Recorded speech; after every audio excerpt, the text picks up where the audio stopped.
Just వెళ్ళినాం అంతే, కానీ అది కౌంట్లోకి రాదనమాట.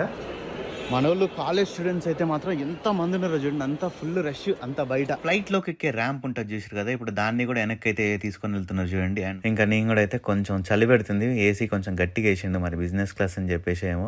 Habibi welcome to Dubai. దీని అంకమ్మ ఇమిగ్రేషన్ లైన్ చూడండి, ఇది ఎంత పెద్దగా ఉందో. ఓకే, అట్ లాస్ట్ ఫైనల్లీ ఇంకా బోర్డింగ్ అయితే చేసేస్తున్నాం. చూసారు కదా, మనమే లాస్ట్ అనమాట. ఇంకనే hi friends, welcome to my channel. This is బయస్ అన్ని Yadav and good morning from Hyderabad. So ఇదైతే మాత్రం ఒక సడన్ ట్రిప్ అనమాట. నేను కూడా ఎక్స్పెక్ట్ చేయలే ఇట్లా, అంటే ఇండియా నుంచి వచ్చిన తర్వాత జస్ట్ ఒక 2-3 డేస్కే మళ్ళీ ఇంకొక ట్రిప్కి వెళ్తా అని చెప్పేసి. సో ఇప్పుడైతే మాత్రం మనం ఒక సర్ప్రైజ్ ట్రిప్కి అయితే వెళ్ళబోతున్నాం. మీరు అదంతా ఏందో తెలుసుకోవాలనుకుంటే మీరు మన ఫుల్ వీడియోస్ అయితే చూడాలి. ఆల్రెడీ మీరు తమిళలో చూసే ఉంటారు మ్యాటర్, మనం ఎక్కడి నుంచి ఎక్కడికి వెళ్తున్నాం అనేది. సో మనం ఆల్రెడీ దుబాయ్ అయితే వెళ్ళినాం 2 సార్లు 3 సార్లు గుర్తులేదు, 2-3 సార్లు వెళ్ళినాం. కాకుండా ఏంటంటే మనం ఇమిగ్రేషన్ క్రాస్ చేయలేదు కాబట్టి జస్ట్ వెళ్ళినాం అంతే, కానీ అది కౌంట్లోకి రాదనమాట. సో ఈసారి అయితే మాత్రం మనం ఇంకా ఇమిగ్రేషన్ కంప్లీట్ చేసుకొని అఫీషియల్గా దుబాయ్ అయితే వెళ్ళబోతున్నాం. అండ్ మళ్ళీ బైక్ లో కూడా మనం వచ్చే ప్లాన్ ఉంది, బట్ ఏంటంటే ఇంకా ఒక చిన్న రైడ్ లాంటిది అని అనుకోండి. సో ఇంకేం లేట్ చేయకుండా మనం అయితే ఎయిర్పోర్ట్ దగ్గరికి స్టార్ట్ అయిపోదాం. కరెక్ట్గా 3 o'clockకి ఫ్లైట్ మంది. అండ్ ఇప్పుడు టైం వచ్చేసి 12 అయింది. ఇక్కడ నుంచి 1 hour కదా, 1 hourలో వెళ్ళిపోవచ్చు ఈజీగా. సో ఇంకా మనం ఏం లేట్ చేయకుండా హైదరాబాద్ టు దుబాయ్ ట్రిప్ అయితే స్టార్ట్ చేసేద్దాం. అండ్ ఈ రైడ్లో మీరు బైక్ రైడ్ చేయాలా లేదా అని చెప్పేసి ఈ ట్రిప్లో మీరైతే కామెంట్ చేయండి. ఎక్కువ మంది కామెంట్స్ వస్తే మాత్రం దుబాయ్లో మనం బైక్ రెంట్కి తీసుకోవచ్చు, చాలా ఎక్స్పెన్సివ్. కాకుంటే ఏదన్నా మీకు నచ్చిన బైక్ ఏదైనా ఉంటే చెప్పండి, కింద కామెంట్స్లో పెట్టండి. ఆ బైక్లో ఎక్కువ రోజులు అయితే తిరగలేము, బట్ ఒక 2-3 days అయినా ఒక చిన్న షార్ట్ రైడ్ అయినా చేసేద్దాం. ఎందుకంటే నేను దుబాయ్లో ఇంకా చాలా కొనుక్కునే ఉన్నాయి.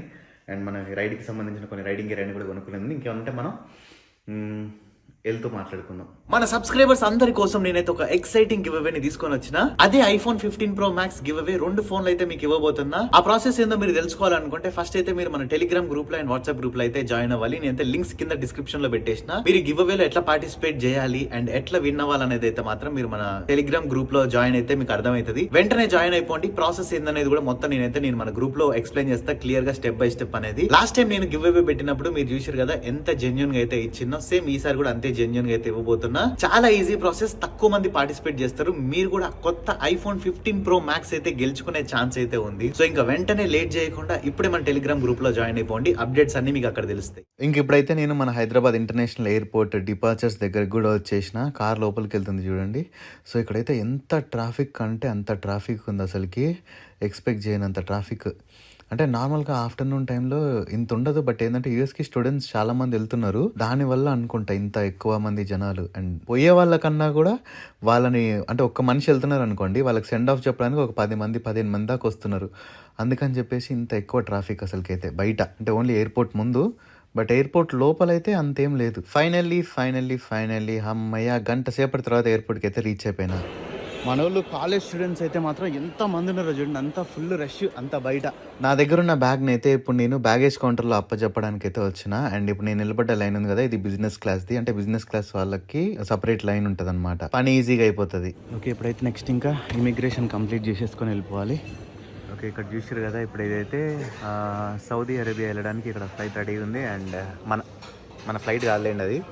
అండ్ నెక్స్ట్ ఇప్పుడైతే లాంచ్కి వచ్చేసి మంచిగా ఫుడ్ అయితే తినేసిన. అక్కడ మంచిగా ప్రో కబడ్డీ ప్లే అవుతుంది బ్యాక్గ్రౌండ్లో, కబడ్డీ మ్యాచ్ చూసుకుంటూ ఫుడ్ అయితే కానిచ్చేసిన. ఇంకొక 1 hourలో మన ఫ్లైట్ బోర్డింగ్ కూడా స్టార్ట్ అయిపోతుంది.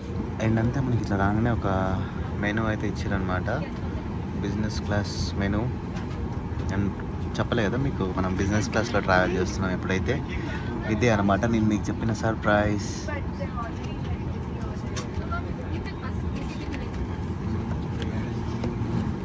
ఒక సైడ్ అరబిక్లో అండ్ ఇంకొక సైడ్ ఏమో ఇంగ్లీష్లో ఉంది, అంతే. ఇంకా ఫ్లైట్ టేక్ ఆఫ్ అయ్యే ముందైతే సేఫ్టీ ఇన్స్ట్రక్షన్స్ చెప్తారు కదా, ఇక్కడైతే మాత్రం ఒమాన్ ఎయిర్వేస్లో వీళ్ళు ఇట్లా స్క్రీన్ ముందైతే చూపిస్తున్నారు. చాలా తక్కువ ఎయిర్లైన్స్లోనే ఇట్లా స్క్రీన్లో చూపిస్తారు అనమాట. ఫ్లైట్లోకి ఎక్కే ర్యాంప్ ఉంటుంది చూసారు కదా, ఇప్పుడు దాన్ని కూడా వెనక్కి అయితే తీసుకొని వెళ్తున్నారు చూడండి. అండ్ మన ఫ్లైట్ కూడా రన్వే మీదకి రావడానికి రెడీగా ఉంది. అండ్ రివర్స్ తీసేసుకొని ఇంకా రన్వే మీదకి కూడా వచ్చేస్తుంది. అండ్ మన ముందు చూసారు కదా, ఇంకా ఎగరాల్సిన ఫ్లైట్స్ అయితే ఇంకా చాలా ఉన్నాయి. ఇదేందో ఎయిర్ ఇండియా ఎక్స్ప్రెస్ అంట. ఈ ఫ్లైట్ అయితే నేను ఎక్కలేదు, ఎయిర్ ఇండియా ఎక్స్ప్రెస్ గా మారిన తర్వాత. అండ్ అది ఫ్లై అయిపోయిన తర్వాత మనం, అండ్ ఇట్లా చాలా అయితే ఇప్పుడు మనకి ఇక్కడ హైదరాబాద్ లో ఫ్లైట్స్ అయితే పెరిగినాయి అనుకోండి. కొంచెం పీక్ టైంలో అయితే ఇట్లా వెయిట్ చేయాల్సి వస్తుంది. వెనక చూడండి ఇంకా 2 ఇండిగో ఏరోప్లేన్స్ కూడా వెయిట్ చేస్తున్నాయి మన వెనక.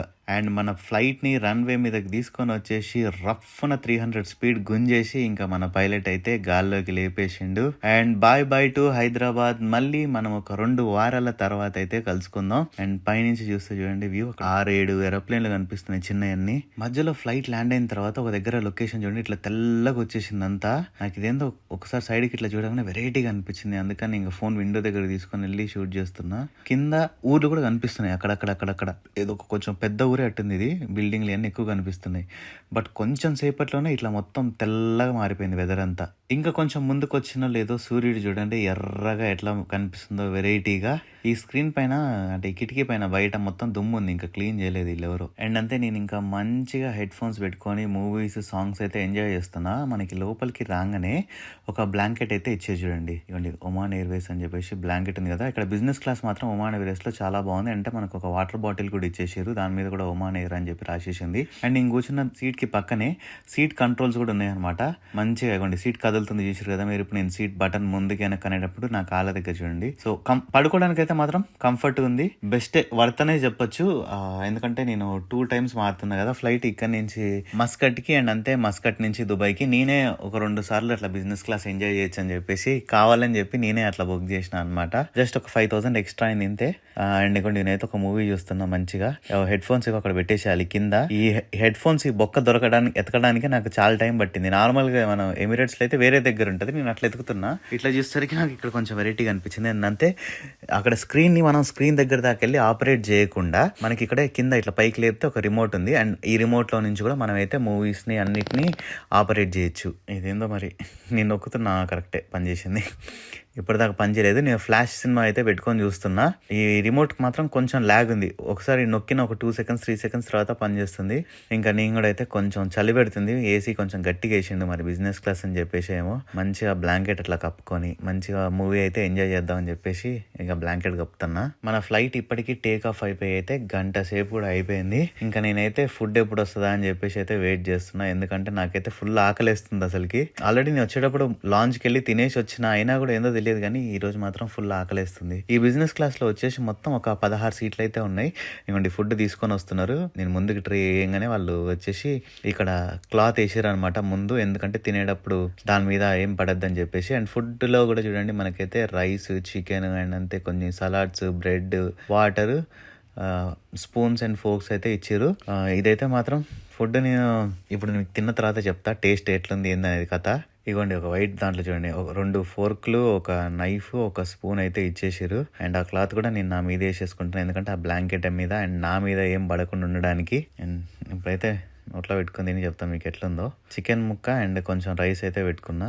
నాకు ఇదేందో కానీ ఫోర్క్తో తినడం బాగా అలవాటైంది సౌత్ అమెరికాలో. బాగుంది చాలా ఫుడ్ అయితే మాత్రం వర్త్ నేను అనుకున్న దానికన్నా. అండ్ ఫుడ్ అయిపోయిన తర్వాత అయితే మాత్రం మళ్ళీ నెక్స్ట్ మనకి ఒక కాఫీ అండ్ ఒక కుకీ అయితే తీసుకొని వచ్చారు. యాక్చువల్లీ నేను హాట్ చాక్లెట్ చెప్పిన, ఇది కాఫీ కాదు. అండ్ అంతే ఎక్స్ట్రా షుగర్ కూడా తీసుకొని వచ్చారు. అండ్ వాష్రూమ్ చూడండి ఎంత చిన్నగా ఉందో, బుడ్డి వాష్రూమ్ అంతే. ఇక్కడ కరెక్ట్గా నిలబడడానికి అంత గ్యాప్ ఉంది అంతే. చూసారు కదా, ఇది ఇంటర్నేషనల్ ఫ్లైట్ అయినా సరే చాలా చిన్నగా ఉంది. ఎంత చిన్న అంత చిన్న, అంత బుడ్డిగా ఉంది ఇది. నార్మల్గా పెద్ద ఫ్లైట్స్ అంటే ఇప్పుడు యూఎస్ ఇండియా ఫ్లైట్ ఉంది కదా, నేను అందులో అయితే కొంచెం పెద్దగా ఉంది, బట్ ఇది చాలా చిన్నది. 1 2 3 జానలు ఇటు, ఒక 6 జానలు ఇటు అంతే. మంచిగా అట్లా సీట్లో కూర్చొని అయితే మాత్రం సూపర్గా చిల్ అవుతున్నా. ఎందుకంటే ఇంకొక 30 to 35 minutesలో అయితే ఇంకా ఫ్లైట్ కూడా ల్యాండ్ అవ్వబోతుంది ఇక్కడ. అండ్ ఇక్కడ కొంచెం ఫ్లైట్ ల్యాండ్ అయ్యే మూమెంట్లో ముందల నుంచే మనకైతే పెద్ద పెద్ద ఊర్లు కనిపిస్తున్నాయి. అండ్ ఇంకొక విషయం ఏంటంటే పైలట్కి ఇక్కడ మస్కట్లో ఇక్కడ ల్యాండింగ్కి స్పేస్ దొరకలేదనమాట. అందుకని చెప్పేసి ఆయన ఆల్మోస్ట్ ఒక 15 నుంచి 20 నిమిషాలు అయితే ఎక్స్ట్రా గాల్లో తిప్పుతూనే ఉన్నాడు. నేనేంటంటే సిటీ చూస్తున్నా, మళ్ళీ వచ్చిన అదే లొకేషన్ ఉంటుంది కదా, అదే వస్తూ ఉంది. దాంతో నేనేమనుకుంటున్నా అంటే ఏందబ్బా ఇది మస్కట్ ఇంత పెద్దగా ఉంది, నేను ఇప్పటివరకు చూసిన సిటీస్లలో ఇంత పెద్దది మస్కటే అని చెప్పేసి నేను భ్రమపడుతున్నా. కానీ అక్కడ ఏంటంటే పైలట్ తిప్పించోటే తిప్పుతున్నాడు. నాకు ఎట్లా అర్థమైందంటే ఏంది ఇది ఇంకా ల్యాండ్ అవ్వట్లేదు అని చెప్పి మ్యాప్స్ ఓపెన్ చేసి చూసిన స్క్రీన్ ముందు.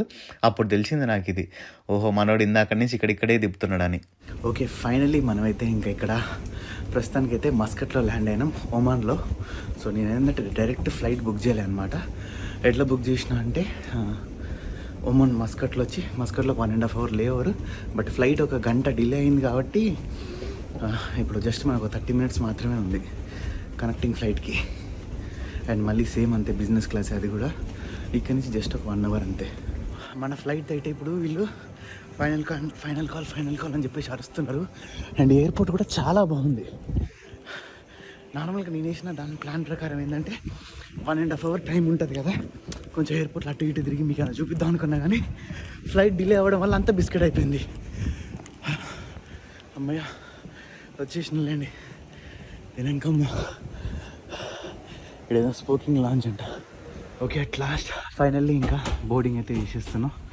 చేశారు కదా, మనవే లాస్ట్ అనమాట ఇంకనే. అండ్ ఇప్పుడైతే ఫస్ట్ సీట్ మందే ప్లేన్లో, బిజినెస్ క్లాస్లో ఫస్ట్ది. అంటే ఇక్కడున్న ఇది వెళ్ళంగా అక్కడ ఉండే ఫస్ట్ సీట్ లెఫ్ట్ సైడ్లో ఉండేది మందే. చల్లగా గాలి వస్తుంది, ఎంత మంచిగా ఉందో. ఇంకొక 1 hourలో దుబాయ్లో ఉంటాం. అండ్ ఇందాక చెప్పిన కదా రాగానే ఫస్ట్ సీట్ మందే అని చెప్పేసి. అండ్ సేమ్ మళ్ళీ ఇక్కడికి రాగానే ఇక్కడ కూడా ఒక మెనూ అయితే ఇచ్చారు. ఈ మెనూలో చూసారు ఇదొకటి. ఇందాక దాంట్లో పెద్ద ఫ్లైట్ కాబట్టి కొంచెం ఎక్కువ ఉన్నాయి ఆప్షన్స్, ఇదైతే ఎక్కువ ఏం లేవు, ఇక జస్ట్ కొన్ని అంతే. ఇంకా అంతే ఒకటే ఇవ్వండి బెవరేజెస్. అండ్ ఇటు వచ్చేసి ఇది అలా కర్తే. నేనైతే ఇది చెప్దాం అనుకుంటున్నా, ఏందో with lemon fried onions Oman chips అంట. ట్రై చేద్దాం ఇది. మన ఫ్లైట్ లేట్ అవ్వడం వల్ల, లేట్గా ల్యాండ్ అవ్వడం వల్ల ఇక్కడ మస్కట్లో అయితే నేను ఒక 1.5 hour లేఓవర్ పెట్టిన. బట్ ఫ్లైట్ 1 hour దాకా లేట్ వచ్చింది. ఇంకేంటంటే ఆ లేఓవర్ మస్కట్లో నేను ఎంజాయ్ చేయకుండా దిగిన తర్వాత ఇక బర్రీగా అయితే వెళ్ళిపోవాల్సి వచ్చింది ఫ్లైట్ దగ్గరికి. అండ్ ఇక్కడ మన మస్కట్ నుంచి కూడా ఫ్లైట్ అయితే టేక్ ఆఫ్ అయితే అయిపోయింది. అండ్ పైనుంచి ఇప్పుడు మీరు చూస్తున్నారు కదా, ఇదంతా వచ్చేసి మస్కట్ సిటీ వ్యూ అనమాట. అండ్ ఇవ్వండి మళ్ళీ తినడానికి అయితే మనకి ఇక్కడ ముందు క్లాత్ వేసేసారు. ఫుడ్ కూడా ఆర్డర్ చెప్పేసిన విత్ మంచి ఒక మూవీ అయితే చూస్తూ ఎంజాయ్ చేస్తూ. అండ్ అట్లా నేను తినేసి ఉన్నానో లేదో, జస్ట్ 1 hour ఫ్లైటే కదా, 1 hour 10 minutes అన్నారు, బట్ 1 hourలోనే దించేసారు.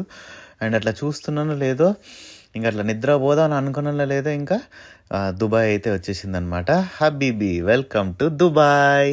సో ఇప్పుడు మీరు చూస్తుంది అంతా కూడా దుబాయ్ అనమాట. దుబాయ్ ఎయిర్పోర్ట్లో ఫ్లైట్ అయితే ఇప్పుడు ల్యాండ్ అవ్వబోతుంది. అండ్ అక్కడ రోడ్స్ చూసారు కదా, ఎంత పెద్ద పెద్ద రోడ్స్. నాకు ఈ రోడ్స్ చూడడం అయితే నేను టైగర్ని మస్తు మిస్ అయ్యాను. అబ్బా, మన టైగర్ అంటే ఈ రోడ్లలో మంచిగా జుమ్మని తోలేటోళ్ళం అన్నట్టు అనిపించింది.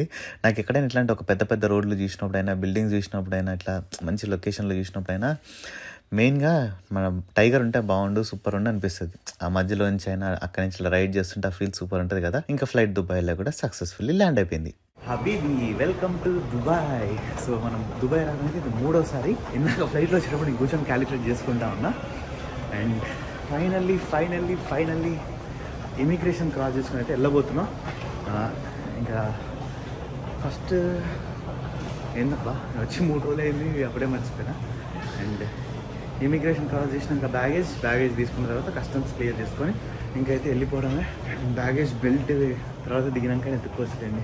ఇవన్నీ ఇక్కడ మొత్తం మనకైతే ఇంకా కొన్ని రోజుల వరకు మనం అరబీలోనే చూడాలన్నమాట.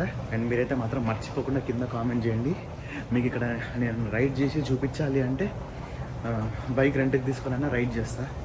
ఎందుకంటే నాకు కూడా బైక్ని మిస్ అయిపోతున్న ఫీలింగ్ వస్తుంది. అసలు యాక్చువల్లీ అయితే మనం దుబాయ్ బైక్లో రావాలా, కానీ ఏంటంటే ఇంకా అట్లా కలిసి వచ్చేసింది. ఇప్పుడు ఇంకా మనం ముందు వచ్చేసినాం, మళ్ళీ వస్తానండి బైక్లో కూడా. మన సొంత బైక్లో మళ్ళీ మనం అయితే వచ్చేస్తాం. ల్యాండ్ అయిన తర్వాత ఇమిగ్రేషన్కి అండ్ అంతే బ్యాగ్స్ కలెక్ట్ చేసుకోవడానికి అయితే ఈ టెర్మినల్ నుంచి మనం వేరే టెర్మినల్లోకి ఇట్లా ట్రైన్లో వెళ్ళాలి. ఇప్పుడు చూసారు కదా, ఇక్కడ నేను ట్రైన్లోనే వెళ్తున్నా. ఒక చిన్న ట్రైన్, 4 బోగీల ట్రైన్ అంతే ఇది. దీని అంకమ్మ ఇమిగ్రేషన్ లైన్ చూడండి, ఎంత పెద్దగా ఉందో, ఎంతమంది జనాలు ఉన్నారు. నేనైతే షాక్ అయిపోయాను ఇక్కడ చూసి. ఇక్కడ ఏంటంటే 84 dirhams కడితే ఒక 2000 rupees ఎక్స్ట్రా కడితే అక్కడ మనల్ని డైరెక్ట్ గేట్ దగ్గర తీసుకొని వెళ్తారంట. కానీ నేనైతే ఇంకా వెళ్ళట్లేదు అటు, ఎందుకులేండి వేస్ట్ డబ్బులు, ఒక 1/2 hour అట్లా నిలబడితే అయిపోతుంది అని చెప్పేసి. చూసారు ఎంతమంది ఉన్నారు, ఆల్మోస్ట్ 200-300 మంది ఉన్నారు ఇంక ముందు. Welcome to Dubai. And immigration కూడా సక్సెస్ఫుల్గా కంప్లీట్ అయిపోయింది. వాళ్ళు ఏం అడగలేదు రిటర్న్ టికెట్ కానీ అట్లాంటి ఏం అడగలేదు. రిటర్న్ టికెట్ కూడా ఒకటి డమ్మీ అయితే చేసి పెట్టుకున్నా. అండ్ మన బ్యాగ్ కలెక్ట్ చేసుకొని ఇంకైతే వెళ్ళిపోవడమే. నేను ఒక సూట్ కేసు తెచ్చిన, అందులో కొన్ని ఎక్స్ట్రా బ్యాగ్స్ తెచ్చిన, షాపింగ్ చేసుకొని వెళ్ళేటప్పుడు నింపుకొని పోదామని. మన బ్యాగ్ అయితే ముందే వస్తుంది, బిజినెస్ క్లాస్ కాబట్టి ప్రియారిటీ ఉంటుంది అనమాట. ఎక్కడుంది ఈ బ్యాగ్, నేను కన్ఫ్యూజ్ అయిపోతా. ఓకే, ఇంకా ఇప్పుడైతే నేను మన అకామిడేషన్ దగ్గరికి అయితే వెళ్ళిపోతున్నా. అండ్ ఇక్కడ ఎయిర్పోర్ట్లోనే ఒక ట్యాక్సీ కనిపించేసింది. ఇంకా నాకు ఇక్కడ కరీమ్ అని ఒక యాప్ ఉంటుంది, అందులో నుంచి బుక్ చేసుకోవచ్చు. కానీ ఇంకా నాకు అది బుక్ చేసేంత ఓపిక లేక వీళ్ళది ఎయిర్పోర్ట్ ట్యాక్సీనే తీసేసుకున్నా డైరెక్ట్గా. And for the first time మనం అయితే దుబాయ్లో వెళ్తున్నాం. అండ్ అక్కడ చూసారు కదా AED27 అట్లా పడుతుంది చూసారు కదా. ఎంత దూరం పోతే మీటర్ అన్ని కిలోమీటర్స్ కాబట్టి దానికి వస్తుంది అన్నమాట. అట్లా అంతే. ఇంకా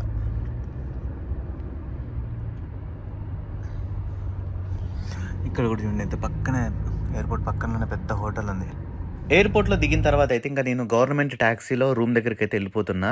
ఇక్కడ ఏంటంటే మనం ఎన్ని కిలోమీటర్స్ పోతే అంత బిల్ పడుతుంది. బేసిక్ ఫేర్ వచ్చేసి నార్మల్గా అయితే 5 అండ్ పీక్ టైంలో వచ్చేసి 12 అంట.